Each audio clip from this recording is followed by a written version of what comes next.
नमस्कार, मैं हूं योगेश राणा और आइए बात करते हैं मिशन उत्तराखंड 2022 पर।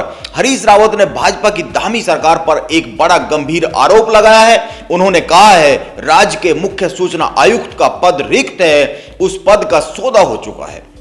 आरएसएस से जुड़े एक उत्तराखंडी मूल के रिटायर्ड आईएएस अफसर को इस पद पर नवाजा जा रहा है। हरीश रावत ने कहा है कि पद के इस सौदे को दक्षिण भारत में पनप रहे एक उत्तराखंडी मूल के उद्योगपति करवा रहे हैं।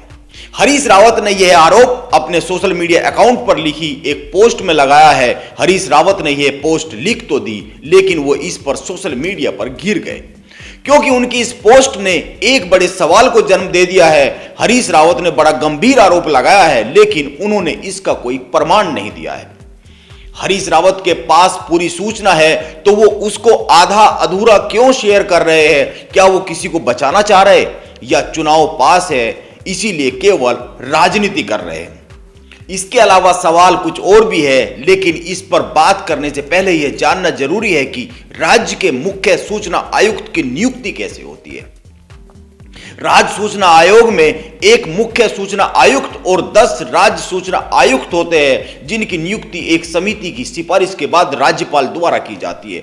इस समिति के बारे में जानना जरूरी है। इस समिति का अध्यक्ष राज्य का मुख्यमंत्री होता है तथा इसमें राज्य विधानसभा के नेता प्रतिपक्ष और मुख्यमंत्री द्वारा नामित राज्य का एक कैबिनेट मंत्री शामिल होता है। इस पद पर नियुक्त होने वाले व्यक्ति को सार्वजनिक जीवन में सर्वश्रेष्ठ व्यक्ति होना चाहिए और उसके पास लाभ का कोई अन्य पद नहीं होना चाहिए तथा वह किसी भी राजनीतिक दल के साथ या किसी भी व्यापार या किसी पेशे से नहीं जुड़ा होना चाहिए। यह उम्मीदवारी की शर्तें और नियुक्ति की प्रक्रिया है। बाकी सब तो ठीक है, लेकिन इस पर ध्यान दिया जाना चाहिए कि जो समिति इस नियुक्ति की सिफारिश करती है उसमें विधानसभा में नेता प्रतिपक्ष भी होते हैं और नेता प्रतिपक्ष कांग्रेस के प्रीतम सिंह है।